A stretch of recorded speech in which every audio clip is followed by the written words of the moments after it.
Hey everyone, welcome to Encore. This is Corin, and this is actually kind of like an addendum to my pressing eyeshadow tutorial. But this time I'm going to show you how to press pigments. And I just happened to run out of pressed pigment in my golden air color, so I'm going to make some more of that. So stick around and see how I do it.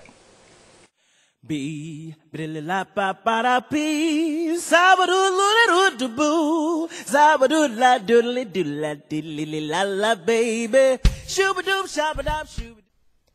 Okay, so let's begin with the materials you're going to need.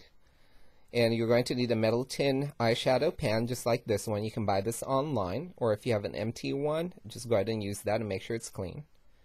You're going to need your pigment, and I'm doing golden air today.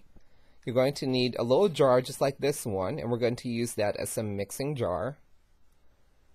And you're going to need some magnets, and I like the circular ones, but you can also get the square ones and just cut those up into circles just like this one. You're going to need some alcohol, and this is 91% alcohol, and we're going to use that in a dropper bottle.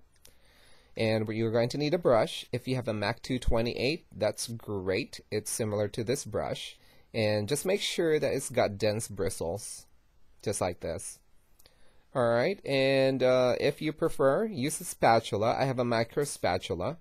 So use anything that has a flat end to it, that's great as well, just like this one. Or if you have a bobby pin, that works just as great. We're going to use a scooper, and this is my smidgen measuring spoon. And we're also going to need some printable dot labels, just like this. And I already pre-printed the name of the color right there. It says Golden Air Pigment. And that's pretty much all the materials you're going to need. Okay, so let's begin by sanitizing everything using our 91% alcohol, starting with the jar. And then if you're going to use a brush, just make sure to sanitize that as well. You're going to sanitize the metal pen. Put some drops of alcohol in there. Use a Q-tip or a paper towel and just wipe that off. You're going to sanitize the scooper that you're going to use. And if you're using a spatula or a bobby pin, just sanitize those as well, just like that. Okay, so first just make sure that the mixing jar is sanitized and dry. You can wipe it off, but we're going to put 2 drops of alcohol in it, just like that. You can do this also in your metal pan, but it's a little messier, so that's why I like using a little jar, because it's neater and cleaner. So we're just going to use our scooper, and we're going to scoop some powdered pigment right into our mixing jar.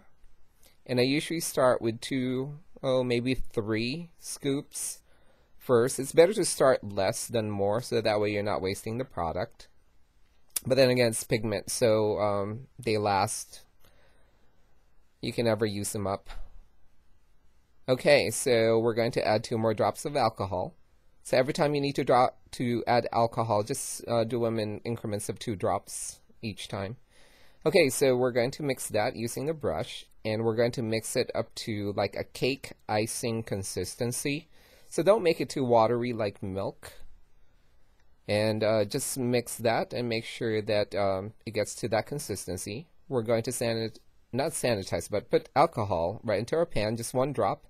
Just swirl that in and around, and that's going to help the pigment adhere to the pan. And we're just going to scoop the pigment and place it right in the center. So fill the pan starting with the center, because the pigment is going to disperse to the side. So start from the center and just get everything right into the pan. If you need to make some more, then make some more, and then just keep adding it on.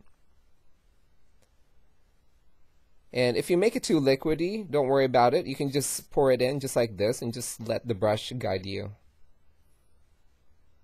Okay, so fill it up all the way to the top, but not overflowing, so be careful once you're close to the top. And just get as much of the pigment mixture right into the pan.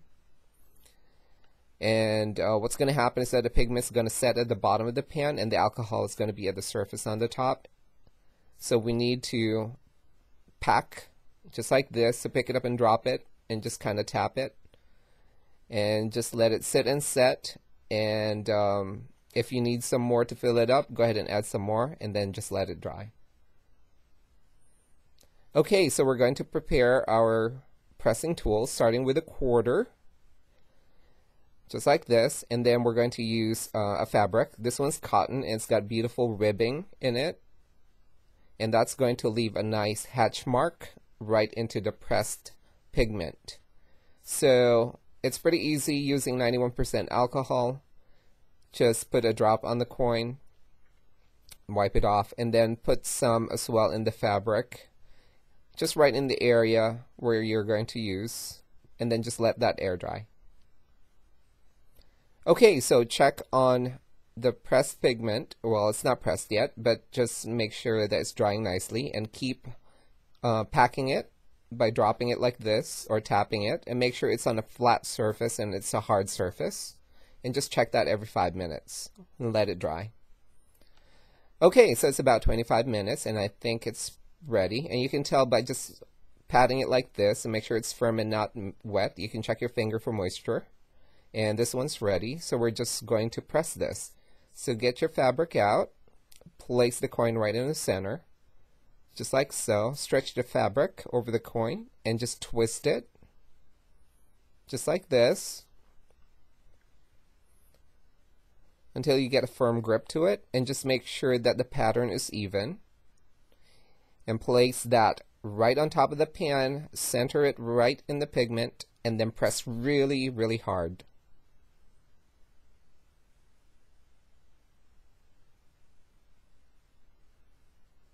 Okay, and pull that out real quick, and beautiful. Look at this. It's gorgeous. It's got a beautiful hatch mark pattern in it. It's very, very evenly pressed and beautiful. So that's ready to be marked, and we're going to label it. So just flip it upside down, just like this.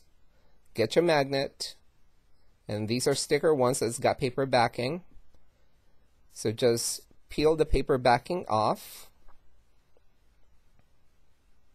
just like so. Okay, and then center it right in the middle of the pan. And once it's centered, just go ahead and press. Just like so. Okay, now we're going to put our label in, and this is already pre-printed with the name, so pretty easy. Peel it off, center it in the pan, the back of the pan, press, just like that, and now that's ready to go into your palettes. Now if your palette's not magnetic, then just use some double-sided tape or some glue. Okay, now I'm going to show you what that looks like side by side with the original form, which is the powdered pigment. And the colors look the same, and I guarantee you it looks exactly the same once you apply that on, so don't be scared of doing this, because it will not change the color of the eyeshadow. However, check with the manufacturer or the store to make sure that it's safe for the eye area. Okay? And that's it.